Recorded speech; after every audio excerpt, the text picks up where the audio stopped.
Monsieur le maire, je ne sais pas, je dois dire de Sainte-Perpétue, de Sainte-Camomille, de Saint-Camille, mais enfin, monsieur le maire, messieurs et mesdames les représentants des autres municipalités qui sont présentes, madame la présidente de Ravir, acteurs du milieu culturel, complices et partenaires du développement rural.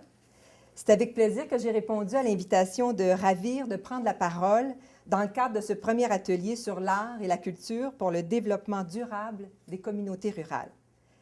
Je ne suis pas une spécialiste du développement durable, mais tout comme vous, je suis interpellée par ce concept qui se veut une réponse aux besoins des générations présentes sans compromettre la capacité des générations futures de répondre aux leurs, comme le disait plus tôt Mme Derriaz. Je ne suis pas surprise non plus que cette réflexion s'amorce au sein d'une communauté ayant des initiatives visionnaires et un lieu de développement culturel dynamique. Effectivement, dès la constitution du Petit Bonheur, celui-ci a fait le pari du développement culturel en milieu rural. Les promoteurs de l'époque ont défendu une orientation générale dictée par la conviction que l'activité culturelle est essentielle à la survie d'une communauté au même titre que le développement agroalimentaire, social et économique. Et je fais référence à un texte qui a été déposé au ministère par le Petit Bonheur en 1991. C'est donc très inspirant de faire une rencontre comme celle d'aujourd'hui ici. Alors, quelques mots sur la stratégie gouvernementale du développement durable et l'agenda 21 de la culture. La stratégie gouvernementale du développement durable, c'est un cadre pour faire face aux enjeux démographiques, aux besoins grandissants en santé et en éducation, aux impératifs de développement régional, à la nécessité de protéger notre environnement et notre patrimoine naturel et culturel. Le Québec a donc choisi de s'inscrire dans le courant du développement durable par l'adoption d'une loi en avril 2006. Vous retrouverez l'ensemble de l'information concernant la loi et la stratégie sur le site du ministère du Développement durable, de l'Environnement et des Parcs. Mais citons que la loi sur le développement durable, c'est 16 principes, donnant lieu à un projet de société d'où émanent 3 enjeux: développer la connaissance, promouvoir l'action responsable et favoriser l'engagement. 3 enjeux qui se déclinent en 9 orientations, dont 6 sont inscrites dans le plan de développement durable du ministère de la Culture, des Communications et de la Condition féminine. En introduction de ce plan 2009-2013, une citation de John Hawkes, conférencier lors de l'événement Culture et développement en Europe. Et c'est comme suit. Notre culture témoigne du sens que nous donnons à notre vie. Elle repose sur nos valeurs communes et nos façons de concilier nos différences. Elle a trait à ce qui compte pour les gens et les communautés, les relations, les souvenirs, les expériences, l'identité, le passé, le rêve, et évidemment les aspirations dans toute leur diversité. Mais par-dessus tout, notre culture donne voix à notre vision de l'avenir, c'est-à-dire à ce que nous souhaitons léguer à nos générations futures. 2 éléments principaux ont guidé la préparation du plan du ministère. La protection du patrimoine culturel, reconnu dans la loi sur le développement durable comme l'un des 16 principes qui doivent être pris en compte dans toute démarche de développement durable, et la Convention sur la protection et la promotion de la diversité des expressions culturelles qui engage les États signataires à intégrer la culture dans le développement durable, et c'est lors de la Conférence générale de l'UNESCO 2005. 15 actions et une action phare composent le plan d'action de développement durable du ministère. Et l'action phare, c'est une action transversale, et c'est l'Agenda 21. En décembre dernier, la ministre de la Culture, Christine Saint-Pierre, Culture, Communication et Conditions féminines, je vais dire tout le titre, précise: les artistes, les créateurs et les autres professionnels de la culture sont au cœur de la culture québécoise. C'est par leur travail que la personnalité du Québec s'exprime, se distingue et est reconnue partout dans le monde.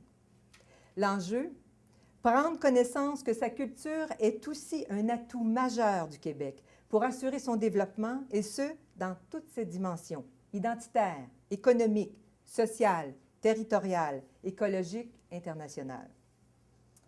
L'Agenda 21 de la culture, c'est un terme qui fait référence à un plan d'action pour le 21e siècle adopté en 1992 lors du Sommet de la Terre à Rio.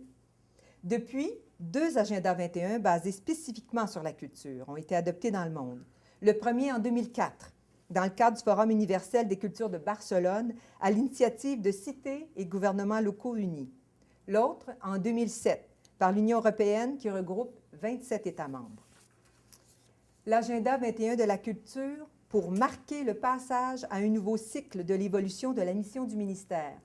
La naissance du ministère, 1961, c'est le début des années 60, c'est le soutien aux institutions. Les années 80, le développement de l'offre. Les années 2000, la démocratisation.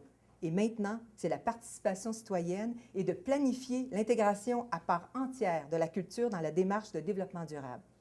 L'Agenda 21 de la culture pour amorcer un virage de l'action culturelle adaptée aux réalités contemporaines.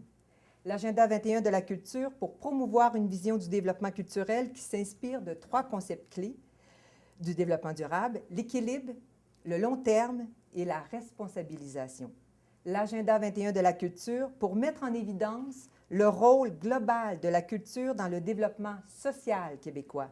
Culture, levier économique, culture, facteur de cohésion sociale et culture, qualité de vie. Quand on dit culture, levier économique, c'est de renforcer les liens entre culture, créativité et technologie. Des exemples? Tout le développement de l'emploi du secteur de l'animation 3D. Le rayonnement des événements attractifs, et je nomme le Symposium des arts de Denville. Culture, facteur de cohésion sociale, approfondir le rapport entre la culture, l'éducation, la santé, le dialogue interculturel. Des exemples? La présence des artistes à l'école qui favorise la formation culturelle des élèves. La contribution au bien-être individuel et déterminant de la santé, le projet C3S Ravir.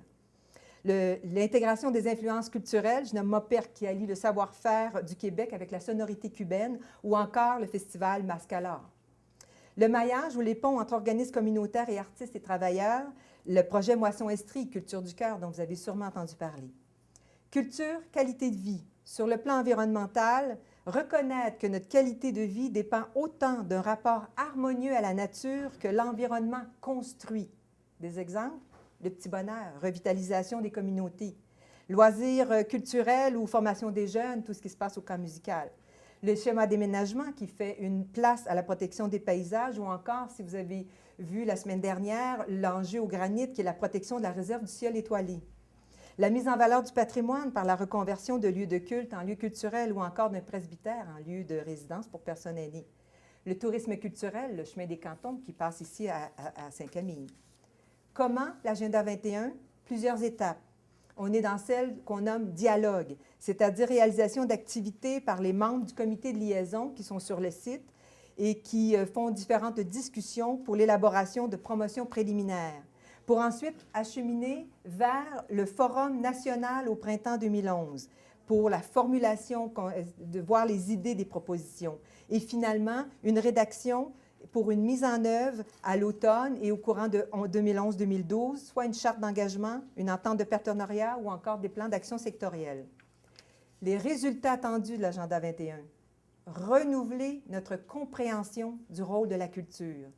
Créer de nouveaux liens entre les différents secteurs. Reconnaître la culture comme dimension essentielle du développement de notre société. Je suis convaincue que vous avez de nombreux exemples à partager concernant des projets d'intégration des arts et de la culture dans le développement durable. D'ailleurs, un temps sera réservé à l'heure du midi pour des échanges de type café-culture, il me semble.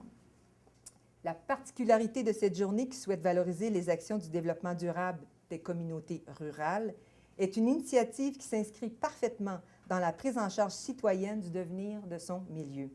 Alors finalement, je conclus en 2 mots. Implication et partage, et je vous souhaite une bonne réflexion.